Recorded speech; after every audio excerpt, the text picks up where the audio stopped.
المشاهدون الأفاضل، أسعد الله أوقاتكم أينما كنتم بكل خير. أحييكم وأقدم نشرة أخبار المساء والمستهل بالعناوين. إصابة 46 مواطنا بفيروس كورونا. جهود لتحقيق أهداف جمعية مرضى السكري.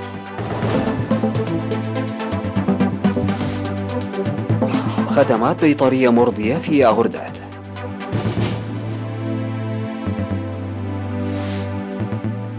مقتل 19 شخصا في هجوم شنه مسلحون على قرية بالنيجر.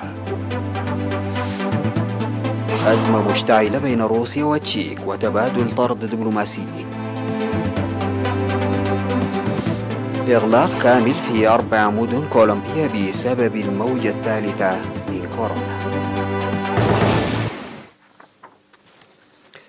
السلام عليكم ورحمة الله. أعلنت وزارة الصحة أن الفحوصات المخبرية التي أجريت في الأيام الثلاث الماضية في مراكز العزل بأقاليم القاشبركة وجنوب البحر الأحمر وشمال البحر الأحمر والجنوب والأوسط وعنسبة أظهرت إصابة 46 مواطنا بفيروس كورونا.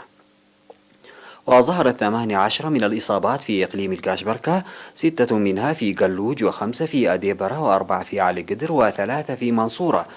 وظهرت 17 حالة إصابة في عصب بإقليم جنوب البحر الأحمر و7 في مصوع بإقليم شمال البحر الأحمر، وإصابتان في الإقليم الجنوبي، 1 في صنعفة و1 في عدخالة، إضافة إلى إصابة 1 في أسمرة و1 في كرم بإقليم عنسبة. في غضون ذلك شوفي 46 مريضا من كورونا كانوا يتلقون الرعاية الصحية في مستشفيات أقاليم الجنوب وشمال البحر الأحمر والأوسط. بهذا بلغ عدد الإصابات بفيروس كورونا حتى الآن 3537 حالة إصابة، شفي منها 3334، ووفاة 10 مرضى، فيما لا يزال 193 مصابا يتلقون الرعاية الصحية في المستشفيات. وزارة الصحة 19 من إبريل 2021.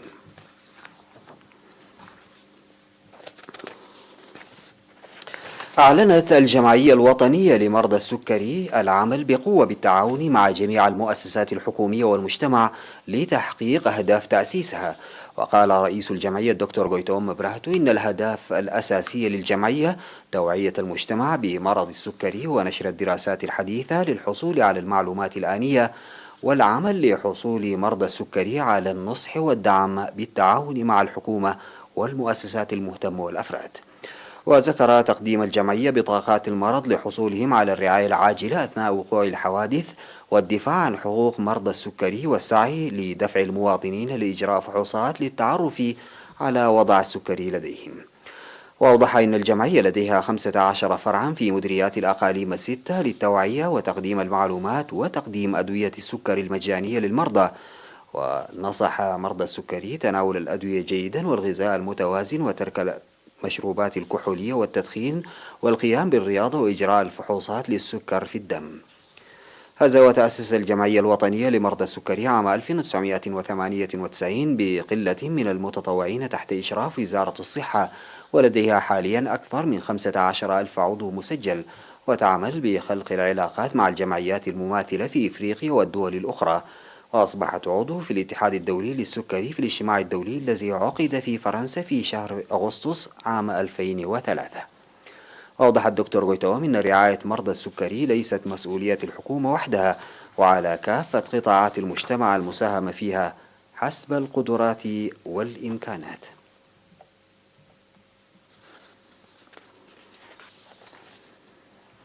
أوضح مسؤول مكتب وزارة الزراعة في مديرية أغردات السيد تدروس كبر مريم أن الخدمات البيطرية المنتظمة المقدمة تسهم بدور كبير في ضمان صحة المواشي ورفع إنتاجها.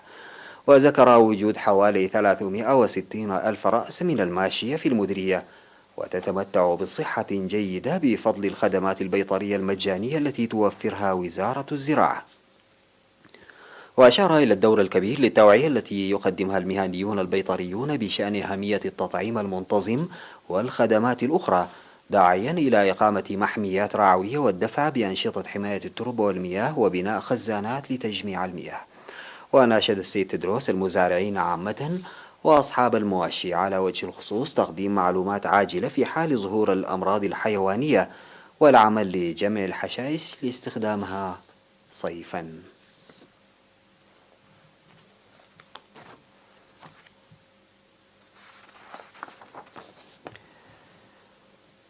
قال مدير مدرسة أسمر الفنية الأستاذ موز هبتة إن خريجي المدرسة العاملين في مختلف المجالات المهنية في أماكن توظيفهم يساهمون بدور كبير.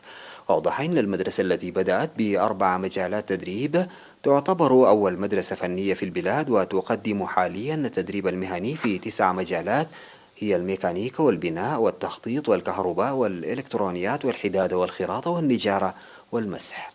وذكر إن المدرسة تستقبل الطلاب الذين أكملوا الصف العاشر، وتدرس لسنتين بالشهادة، وخرجت في سنوات الاستغلال 5453 طالبا، بينهم 1943 طالبة.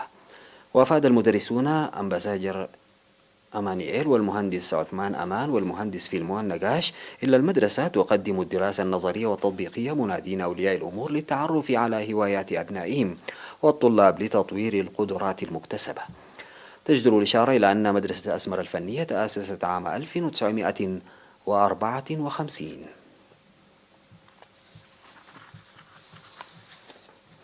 قام العمال في مديرية دبارو بأنشطة نفير تنموي بموجب البرنامج الذي وضعته الكونفدرالية الوطنية للعمال للاحتفاء بمناسبة اليوم العالمي للعمال بالنفير التنموي والتبرع الطوعي بالدم. وأوضحت مسؤولة الكونفدرالية في المديرية السيدة نورية عثمان تنفيذ أكثر من 100 من عمال مصنع كوخوب للبلاستيك وإيريتيل وشركة الكهرباء أنشطة سقي ورعاية الأشجار داخل مقبرة الشهداء يوم 16 من إبريل. ويقوم عمال مختلف المؤسسات في الإقليم الأوسط بأنشطة تنموية والتبرع الطوعي بالدم من 9 من إبريل بمناسبة اليوم العالمي للعمال.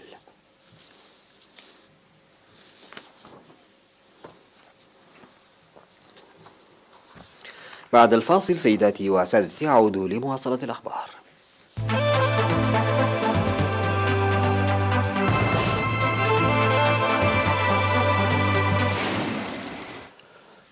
قتل ما لا يقل عن 19 شخصا في النيجر إثر هجوم على قرية كوغورو في منطقة تيلابيري غرب بالقرب من مالي، وفق ما ذكرت السلطات المحلية.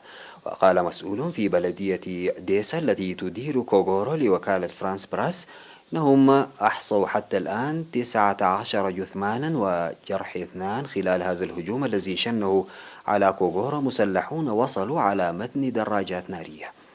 أوضح المسؤول أن قطاع الطرق وجدوا أشخاصا في المقبرة قدموا للتشييع وقتلوا 9 أشخاص على الفور.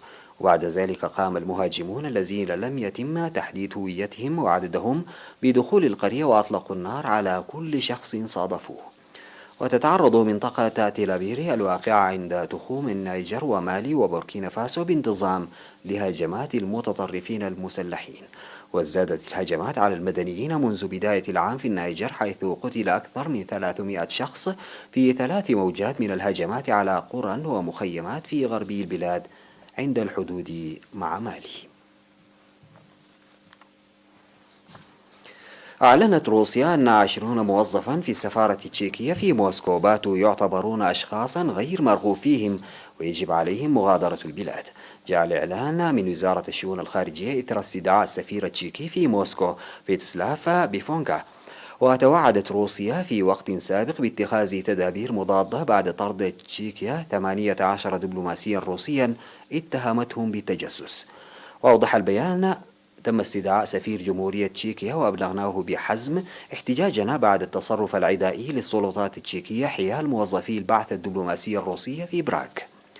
وكانت السلطات التشيكية أعلنت طرد 18 دبلوماسيا روسيا ضالعين بحسب الاستخبارات التشيكية في تخريب مخزن ذخائر أسفر عن سقوط قتيلين في العام 2014. وخلال الأسبوع الراهن أعلنت الولايات المتحدة فرض عقوبات وطرد 10 دبلوماسيين روس ردا على ما اعتبرته واشنطن تدخلات روسية في الانتخابات الأمريكية وهجوم إلكتروني واسع النطاق ونشاطات مناهضة أخرى. أعلنت الحكومة الكولومبية فرض إغلاق شامل على 4 مدن كولومبية، وهي بوغوتا العاصمة وميدين وبارانكويلا وسانتا مارتا، بسبب ارتفاع الإصابات في الموجة الثالثة لفيروس كوفيد 19 ووصول وحدات العناية المركزة إلى أقصى إشغالاتها. ونقلت وكالة أنباء جنوب الأطلنطي عن الرئيس الكولومبي إيفان دوكي قوله إن الأسابيع القليلة المقبلة ستشهد تحديات هائلة للأنظمة الصحية، ليس في كولومبيا فقط وإنما في العالم بأسره.